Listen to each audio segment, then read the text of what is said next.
যদি আমরা সবাই ঐক্যবদ্ধ থাকি তাহলে অতীতের ফেসিবাদের কোনোদিন পুনর্জাগরণ হবে না। বাংলাদেশের ফেসিবাদের কোনোদিন উৎপত্তি এবং উৎপাদ দুটোটাই হবে না। অনুসারে এবং শহীদের অঙ্গীকার অনুসারে আমাদেরকে সেই আঙ্গিকে এই জাতি পুনর্গঠন করতে হবে।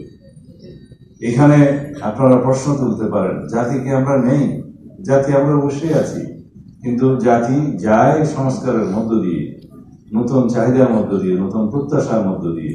সেই প্রত্যাশা অনুযায়ী আমাদের এখন আমরা রক্তস্নাত বাংলাদেশে যে প্রত্যাশার সৃষ্টি হয়েছে শহীদের অঙ্গীকার নিয়ে আমাদেরকে সেই নতুন ভাবে জাতি পুনর্গঠন এবং নতুন বাংলাদেশ আমাদেরকে সৃজন করতে হবে।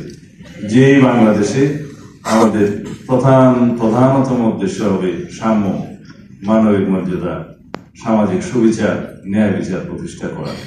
তাহলে পরে আমরা আমাদের কাঙ্ক্ষিত সংস্কারকৃত রাষ্ট্রীয় গণতান্ত্রিক শক্তি ফিরে পাব এবং আমরা শক্তিশালী ন্যায় বিচার ভিত্তিক গণতান্ত্রিক রাষ্ট্র এবং সমাজ এবং সরকার ব্যবস্থা বিনির্মাণের জন্য সংকল্পবদ্ধ ইনশাআল্লাহ। যদি আমরা সবাই ঐক্যবদ্ধ থাকি তাহলে অতীতের ফেসিবাদের কোনোদিন পুনর্জাগরণ হবে না। যদি আমরা ফেসিবাদ বিরোধী জাতীয় ঐক্যকে সমুন্নত রাখি, ইনশাআল্লাহ বাংলাদেশের ফেসিবাদের কোনোদিন উৎপত্তি এবং উৎপাদ দুটোটাই হবে না। আমরা যদি ঐক্যবদ্ধ থাকি এই জাতিকে আমরা আমাদের কাঙ্ক্ষিত উন্নতির দিকে, সমৃদ্ধির দিকে নিয়ে যেতে পারবো।